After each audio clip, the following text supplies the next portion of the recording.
श्रीमद् करुणा सागर महाराज की कैवल श्री विचला जी महाराज की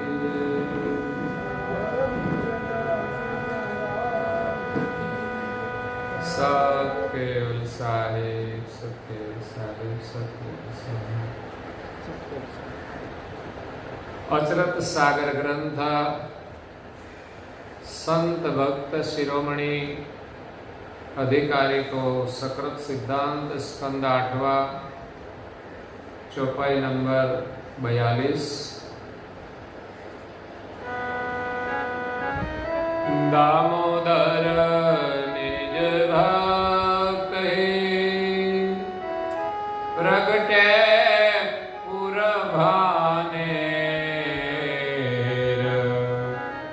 जीते जगत जिनु न्यावते ग्रही ज्ञान समशेर। प्रेम भक्तजनों, ज्ञान संप्रदाय के आद्य स्थापक अनंत ब्रह्मांडाधीश केवल कर्ता के परम विशेषांश सकर्ता सिद्धांत का प्रतिपादन करने वाले पंचम स्वसव वेद के रचयिता अनंत अंशों के तारणहार कैवल धर्म धुरंधर महान समर्थ परम श्रेष्ठ परम विभूतिवान परम दयालु परम कृपा निधि सर्वज्ञ दिव्य परम गुरु श्रीमद् करुणा सागर जी महाराज की कृपा पात्र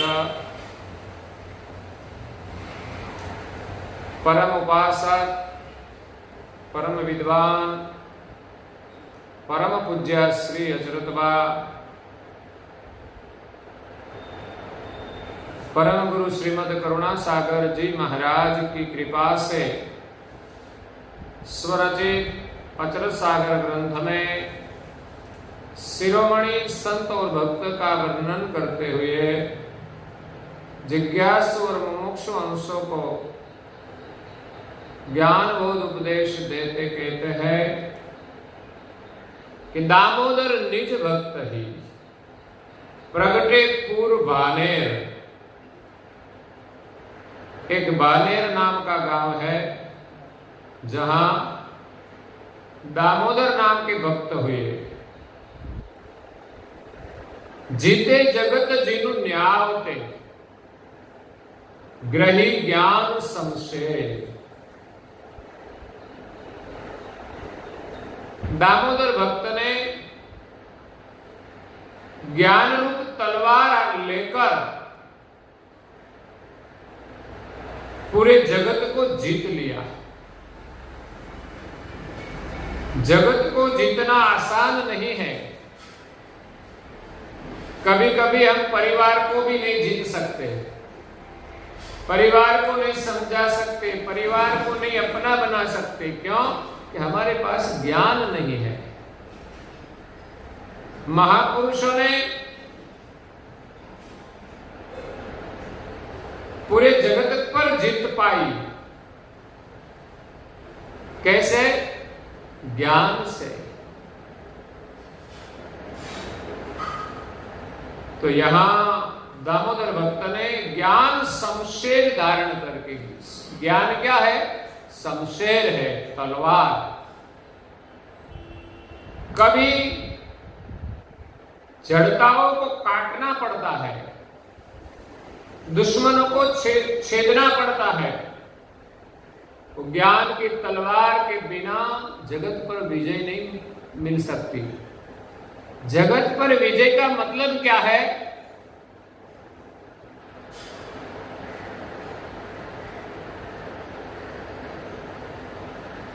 जगत का अर्थ क्या है?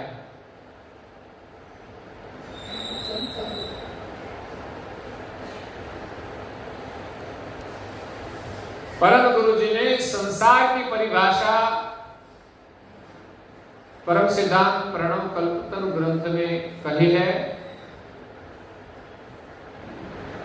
को हमको करतार नरणे नहीं निर्धार, आद्य अंत की अदबद सलत सोई संसार।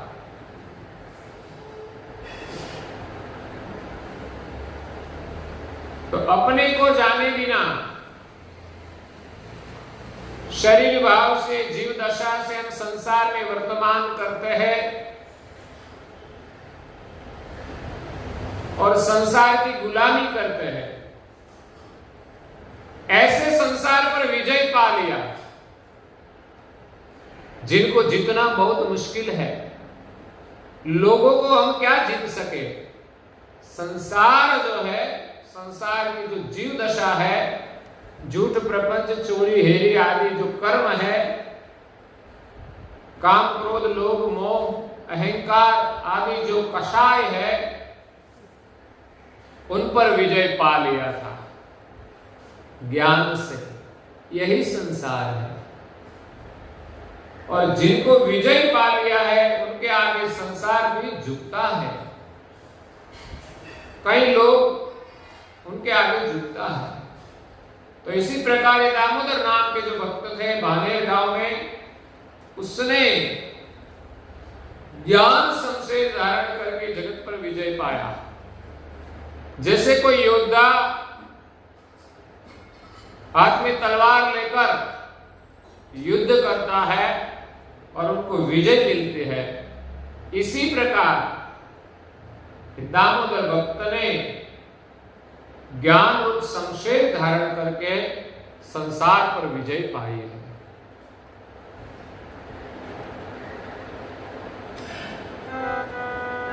हे पकड़ ले तो पखवादी को, हे दर दर दे तो जवाब, अरुढ़ ज्ञान अभिलौकिक पतवे सकल बाप, जिनकी तर्क गरक जा परम पुरुष पति धाम, सदचिद आनंद की परे पाए परम विश्राम। ये दामोदर नाम के जो भक्त थे, ज्ञान संशय धारण करके इस संसार में जो पक्षवादी थे, मतवादी थे, जो आपस में लड़ते थे, पकड़ ले तो पक्षवादी को, ऐसे पक्षवादी को वो पकड़ लेते थे, अपनी पकड़ में ले लेते थे। वो ज्ञान के बिना नहीं हो सकता, समझ के बिना नहीं हो सकता। धर धर देत जवाब, और सभी को वो पकड़कर ज्ञान से उनको जवाब देते थे कि आप सब ये क्या कर रहे हैं? इस सृष्टि के तो सर्जनहार एक ही है, फिर आप सब भिन्न भिन्न मत से उलझ रहे हैं, लड़ रहे हैं।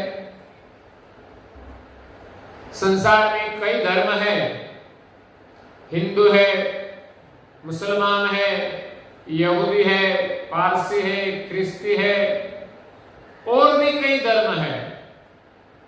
सबका मत अलग अलग है, लेकिन सारी सृष्टि के सृजनहार तो एक है। सूर्य तो एक है, चंद्र तो एक है, पृथ्वी तो एक है, हवा तो एक है, जल भी सबके लिए एक है, वो अलग नहीं है। तो सबका मालिक भी एक है, लेकिन फिर भी सब लोग अपनी अपनी मान्यता से, मतभेद से लड़ते ही रहते हैं, एक दूसरे का विरोध करते हैं।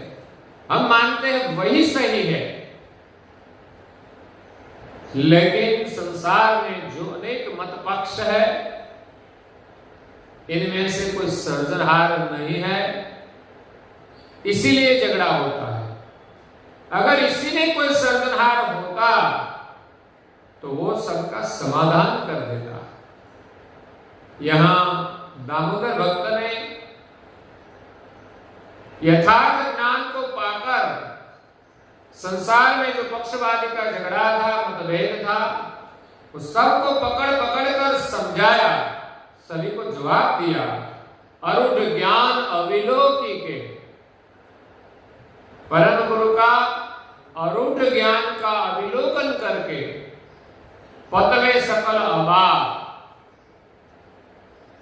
जो सर्जनहार के स्थापन के बिना सब लोग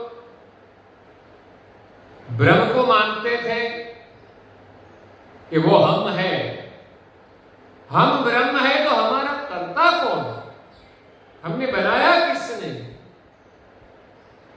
इसलिए सब अवाक थे, किसी के सिर पर सर्जनहार नहीं थे। वो अपने को खुद ब्रह्म मानकर भजन करते थे कि हम ब्रह्म है, हम ब्रह्म है। लेकिन सभी अवाक को अपने सिर सर्जनहार का स्थापन करके सभी को अपना जो खेल था वो पूरा कर दिया। जिनकी तर्क गर्क जहां परम पुरुष पति धाम, एक दामोदर दास की जो तर्क थी, जो बुद्धि थी, वो कहां पहुंची थी? परम पुरुष पति धाम, जहां विश्व के सृजनहार परम पुरुष, सबके स्वामी, उनका जो धाम है, वहां उनकी दृष्टि पहुंची थी। अपनी जो अक्कल है, अक्कल, जिस अक्कल से हमें सृजनहार की पहचान करनी है, वो अक्कल सब नकल में लग गई है, इसीलिए हम सृजनहार को नहीं पहचानते। लेकिन यहां दामोदर जो भक्त है, वो इतने बड़े ज्ञानी थे कि उनकी बुद्धि सृजनहार के धाम में गर्क हो गई थी और सदचिद आनंद की परे, सदचिद और आनंद रूप जो ब्रह्म है, सब लोग वहां रुक गए। ये आनंद ही हम है, हम आनंद रूप है। आनंद रूप हम नहीं है, आनंद करने वाले हम हैं। आनंद तो हमारा सुख है, लेकिन हम इस सुख के भोक्ता है। आनंद हमारा भोग है और हम भोक्ता है, तो आनंद देने वाला भी तो कोई होगा। हम आनंद करते हैं तो क्या अपने आप आनंद करते हैं? नहीं, आनंद देने वाला कोई है। परिवार में छोटे बच्चे होते हैं, वो भी खुश रहते हैं, तो अपने आप वो खुश नहीं रह सकते। घर में उनकी माँ, उनके पिता, वो सब आनंद देते हैं, तब उस बच्चे को आनंद आता है। वैसे ही सारी सृष्टि में हम आनंद कर रहे हैं, तो हम आनंद रूप नहीं है। आनंद रूप होते तो कभी हम बिना आनंद दुखी नहीं होते। हम ही जो आनंद रूप है, तो दुख क्यों है? कभी कभी आनंद होता भी नहीं, लेकिन आनंद देने वाला है, उनको हम नहीं पहचानते और आनंद करने की युक्ति नहीं जानते, तब हम दुखी भी होते हैं। इसलिए सदचिद और आनंद, पूरे विश्व को आनंद देने वाला जो सृजनहार है, वो आनंद का कारण है। इस आनंद की पर दामोदर दास ने पाए परम विश्राम। संसार में से वृत्ति समेट कर अपनी बुद्धि, अपनी तर्क, अपनी वृत्ति सृजनहार के धाम में स्थिर करके वहां विश्राम कर दिया, अखंड विश्राम। संसार में कहीं विश्राम नहीं है, एक अखंड धाम है जहां परम पुरुष विश्व के स्वामी विराजमान है। उनके धाम में, उनके चरण में पूर्ण विश्राम है। ऐसे परम भक्त थे दामोदर भक्त। हमारी वृत्ति तो यहां से कहीं घटती नहीं संसार से है। परम गुरु के शरण में बैठे बैठे भी संसार में ही घूमती रहती है। और दामोदर भक्त ऐसे जो संसार में रहते थे, पर वृत्ति कहां गई? परम धाम में। यहां से घर जाए चलते चलते तो घर भी भूल जाए, शायद अपनी दृष्टि परम धाम में होती तो अपना ये लौकिक घर कब आया पता ही नहीं चलता। ऐसा सुमिरन होना चाहिए। संसार में तो कुछ है ही नहीं। तो आगे कुछ श्री अचरत बा और भक्त का वर्णन करते हैं। चंगावत एक नगर में बड़े भक्त तत्वे अंकित के सूरदास ही, क्या कहूँ जिनको है अंत नहीं अनिनायक, प्रमित प्रेम गुण खान, हृदय कमल मल रही तमा, हे वचन वेद वीर ज्ञान। परम विदुषी पूज्य श्री अचरत बा अब आगे और भक्त का वर्णन करते हुए कहते हैं कि चंगावत एक नगर में, नडियाद विस्तार में चांगा नाम का गांव है। चंगावत एक नगर में भय भक्त तत्वे, एक तत्ववेता भक्त हुए। जैसे आगे अजरपुरा गांव में नरोत्तम नाम के भक्त जो तत्ववेता थे, अपनी सुरता को समेटकर परम गुरु के शरण में गए और पूछने लगे परमेश्वर के बारे में। तब परम गुरु जी ने अमृत वचन से उनको कर्ता की पहचान कराई और निज पति के साथ जो वियोग था उनके साथ उनका संजोग हुआ। और कई भक्त उस गांव में थे, सभी को परम गुरु की कृपा से परम पद की प्राप्ति हुई। तो यहां चंगावत नगर में एक भक्त तत्ववेता थे जिनका नाम है केशुर दास। यहां उनका नाम अंकित किया है, अंकित केशुरदास ही उसका नाम था। केशुरदास क्या कहूं जिनकी है। सोचिए, अचरतबा कहते हैं कि उनका प्रेम का मैं क्या वर्णन करूं, अंत नहीं अनिनायक।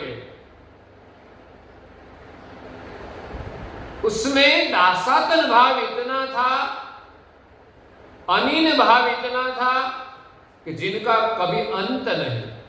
ऐसा नहीं कि थोड़ी देर के लिए हम दास भाव धारण करें और बाद में अहंकार धारण करें।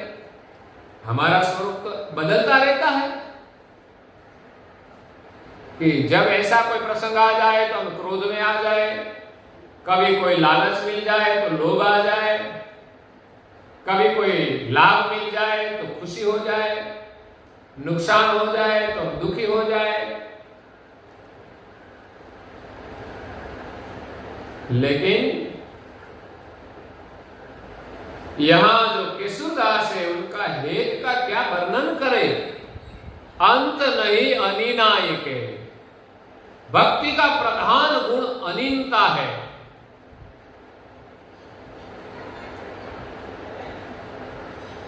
पूज्य श्री नारायण दास जी महाराज ने भी अनिन भक्ति का वर्णन किया है और दिव्य परम गुरु जी ने भी ज्ञान भक्ति वैराग निरूपण ग्रंथ में अनिन भक्ति का जिक्र किया है। और कहीं आगे जो सगुण भक्त हुए उन भक्तों का नाम स्मरण भी किया है कि आगे कई भक्तजन हो गए जिसने सर्जनहार की भक्ति तो नहीं की, लेकिन जो सगुण अवतार थे देवों के उनकी भक्ति की, लेकिन उनकी भक्ति अनिन थी। ईश्वर के बिना संसार के पदार्थ की कोई चाहना नहीं थी। और हम तो संसार सुख के लिए ही तो भक्ति करते हैं। थोड़ा सा दुखाया तो रजा रख दी। तो यहां अंत नहीं अनिनायके। पूज्य श्री नारायण दास जी महाराज से भी कहते हैं अनिन भक्ति भव दुख ही दुरावे, लघु जीव सब से बड़ा हो जावे, ये भक्ति से भूप शरण शिर नावे, भक्ति से भवन मंदिर पधरावे।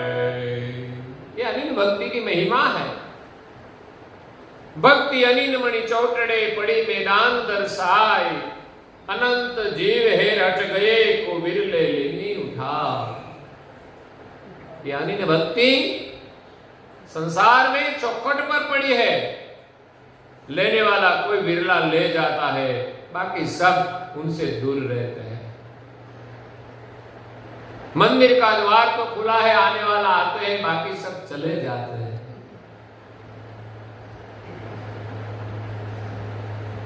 परम गुरु जी कहते हैं दासा तन धन तन मन उपजे अति अनुराग, तार मिले किरतारसु जिन सिर मोटे भाग। दासा तन भाव महत्व का है। तन मन और धन तीनों से दासातन भाव होना चाहिए। न तो हमारा शरीर का अभिमान होना चाहिए कि मेरा शरीर मेरी ताकत कल चली जाएगी। मन का भी अभिमान नहीं होना चाहिए। और हमारे पास जितना भी धन हो भगवान की कृपा से मिला है, हमारा कुछ नहीं है, सब कुछ तेरा, क्या लगे मेरा। जब चला जाऊंगा तो एक पाए भी मेरे साथ आने वाली नहीं है, ऐसा भाव होना चाहिए। माया के प्रति ममता नहीं होनी चाहिए। हमारे पास है लेकिन हमारा नहीं है। वो कैसे प्रमाणित होता है कि जब भी कोई अच्छा कार्य हो तब उसमें जो हम खर्च करें तो समझना कि धन को हमें अपना नहीं माना। क्यों? कि अच्छा कार्य में हम उपयोग करते हैं। लेकिन हमारे पास धन है, भोग विलास के कार्य में जब खर्च करना है तो हम करते हैं, जो जरूरी भी नहीं होता। व्यसन में भी जरूरी नहीं है और फैशन में भी जरूरी नहीं है। टीवी की स्क्रीन हमारी इतनी हो तो भी हमें दिखाई देता है और इतनी बड़ी करे तो भी यही दिखाई देता है। लेकिन पड़ोस वाले बड़ी स्क्रीन लाए तो हमें भी लाना पड़ेगा। पैसा वहां तो हम खर्च जल्दी कर देते हैं और पैसों का अभिमान रहता ही है।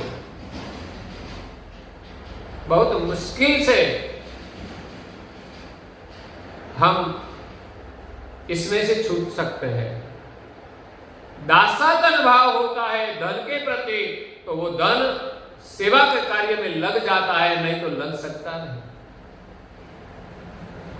अच्छा कार्य का हम लाभ नहीं ले सकते।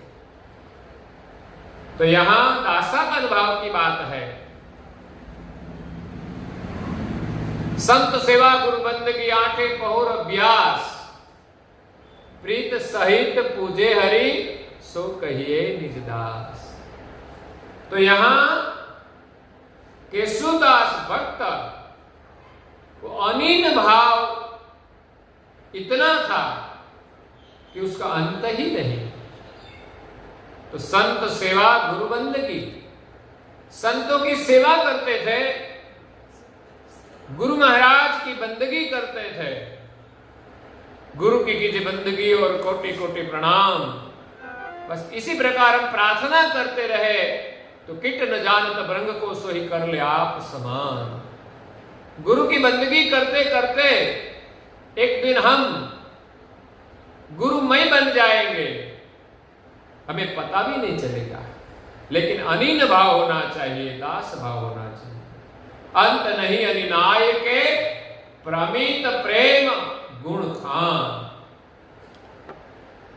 उसका प्रेम अपरंपार था और गुण की तो वो खान थे। इसमें इतना गुण था कि गुण की खान थे। खान का मतलब खदान कहते हैं उसको हिंदी में। गुण की खदान थे, जिसमें प्रचुर मात्रा में ये होता है उसको खदान कहते हैं। चाहे पत्थर की हो, चाहे लोहा की हो, चाहे चांदी की हो, चाहे तांबा की हो, चाहे सोने की हो, खदान में निकलता ही रहता है। वैसे गुण की खदान थे जो कभी खाली नहीं होती। हृदय कमल मल रहित। उसका हृदय कमल कैसा था? मल से रहित, जिसमें कोई कपट नहीं था। कभी भी किसी के कारण वो झूठ नहीं बोलते। नहीं तो कभी कभी हमारा स्वार्थ होता तो हम झूठ बोल लेते हैं। अगर झूठ के पक्ष में भी रह जाते हैं, झूठ के आगे मौन रखते हैं, क्यों? वो मलिनता है। यहां तो अनन्य भाव से जो परम गुरु की भक्ति करते थे, उनका हृदय कमल मल से रहित था। वचन वेद विद्वान विद ज्ञान, और वो ज्ञान के विद्वान थे। ज्ञान को जानने वाले विद्वान, वचन वेद, जो वेद है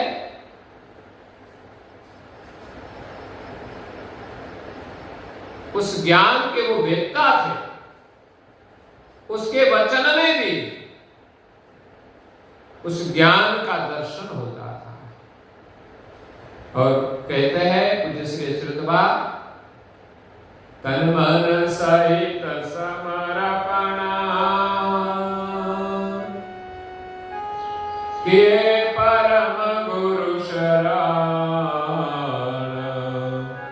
उबरित रखे नयन भरा, होई रहे अशरण शरण। तन मन सहित समर्पण। दासातन भाव किसको कहते हैं? कि अपना तन और मन परम गुरु के शरण में समर्पण होना चाहिए। तन से सेवा, मन से सुमिरन। सेवा में कभी आलस्य नहीं होनी चाहिए। हमें जो सेवा दी जाए वो हमें करनी चाहिए। ऐसा नहीं है मुझसे नहीं होगा। क्यों नहीं होगा? घर में तो सब कुछ करना पड़ता है। जब परिस्थिति आए तो मजबूरी से मजदूरी भी करनी पड़ती है। तो सेवा के कार्य में ऐसा नहीं होना चाहिए कि मुझसे नहीं होगा। ये सफाई करनी हो तो भी होनी चाहिए, ये परम गुरु की पूजा करनी हो तो भी होनी चाहिए, ये घंट बजाना। कई लोग तो कहते हैं हम घंट बजाएंगे लेकिन पूजा नहीं करेंगे। क्या आप घंट बजाने के लिए आते हैं, कोई वही काम आपका है? ऐसा नहीं, सब कुछ होना चाहिए जो हो सकता है। ऐसा नहीं कि नहीं हो सकता, वैसा काम दिया जाता है। जो इलेक्ट्रिक को पहचानते नहीं, जानते नहीं, उसको वो काम नहीं दिया जाएगा। लेकिन सेवा पूजा है, वो काम कोई न कर सके वैसा नहीं है। और वहां तो भाव की प्रधानता होती है। शायद विधि में कोई क्षति हो जाए, कोई चिंता नहीं, बस भाव से करो। इसलिए अनिल भाव होना चाहिए। तन मन सहित समर्पण किए परम गुरु शरण। परम गुरु के शरण में अपना तन और मन संपूर्ण समर्पण कर दिया। मतलब यही है कि तन और मन से वो परम गुरु की सेवा और सुमिरन ही करते हैं और कुछ नहीं। हाँ, जिनसे जो हो सके वो करे, लेकिन संपूर्ण समर्पण होना चाहिए। हमारे लिए जितना आवश्यक है उतना ही हम करें शरीर से और मन से। बाकी तन मन परम गुरु को दे दिया है, इसलिए हम इस तन मन से कोई और काम नहीं कर सकते। और अनुचित है वो तो कभी नहीं, अनुचित कार्य तो हम कभी नहीं कर सकते। ये शरीर मिला है, क्यों मिला है? एक परमेश्वर की प्राप्ति के लिए मिला है। हम सोचे कि शरीर कितना महान है, इस शरीर के अलावा हम कोई शरीर से प्रभु का सुमिरन नहीं कर सकते। अगर ये छूट गया तो कहां हम जाएंगे वो भी पता नहीं है। इसलिए हम संसार की चाहना को छोड़कर हमें जो शरीर मिला है वो परम गुरु के शरण में समर्पण करके हम प्रभु का सुमिरन करें। उबरित रखे नाणु भर। जब हम परम गुरु को समर्पण करें तब शेष कुछ रहता ही नहीं। हमारे लिए इसमें कुछ नहीं रहता। तन दिया तो दिया, हमारा नहीं है। मन दिया तो दिया, अपनी इच्छा से हम चल नहीं सकते। अणुभर भी हमारे लिए रहता नहीं। हो ही रहे अशरण शरण। हम अशरण है। जब परम गुरु के शरण में जाकर रहे तो कोई आश्रित किसी के शरण में जाता है, वहां अपना अधिकार नहीं रहता। हमारे यहां कोई नौकर काम करने के लिए आते हैं तो वो शरणागत हो जाते हैं। उनके सेठ जो भी कहे वो काम करता है, वहां अपनी मनमानी चलती नहीं, अपनी इच्छाएं नहीं चलती। वैसे केशवदास नाम के भक्त चंगावती में जो हो गए चांगानगर में, ऐसे परम गुणवान थे और दासातन भाव इतना अद्भुत था। ऐसे वो भक्ति करते थे और आगे श्री अच्युतबा और भक्तों का वर्णन करते हैं, वो हम कल सुनेंगे। और आज के प्रवचन को यहाँ विराम देते हैं। श्रीमद् करुणा सागर जी महाराज की जय। कैवल धाम की जय। श्री विचलदास जी महाराज की